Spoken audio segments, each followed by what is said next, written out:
who is the most prolific smack talker and who is the least impressive, least hardworking guy? So the biggest smack talker, Nick Swisher, was a pretty big smack talker. I mean, part of it is he couldn't stop talking. So he would always be sort of, you know, nipping at guys and be that player that would sort of drive you nuts. Speaking of Jabba Chamberlain, he was also one of those guys that was always just sort of picking at people and getting them to sort of crack.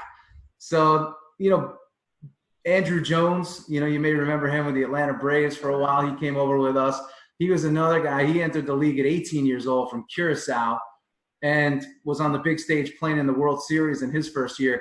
He's still a big smack talker. Even on Instagram, he's always, you know, chasing you down. And that was really the best part of the game, because unlike a traditional like work environment, you know, in corporate America today, you can't really be yourself. You can't really be open. If somebody's, you know, being a jerk, it's hard to tell them. You have to do it a certain way.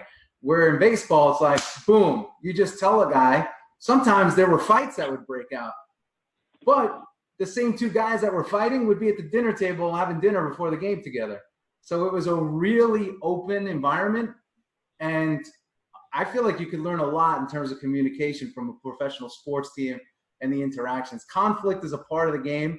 The first coach I ever worked under, strength coach, said teams come together when they get in a fight with the other team. And in 2009, Jorge Posada, we were playing the Toronto Blue Jays in September, and he had a ball thrown at him. And as he was coming around third, he made sure to hit the pitcher that threw at him.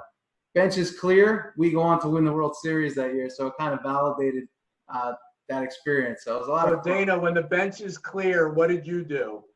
Well, you know, contractually, you're not, as a coach, you're not allowed to get in the middle of it. You're really not allowed to throw any haymakers. You tell Don Zimmer that?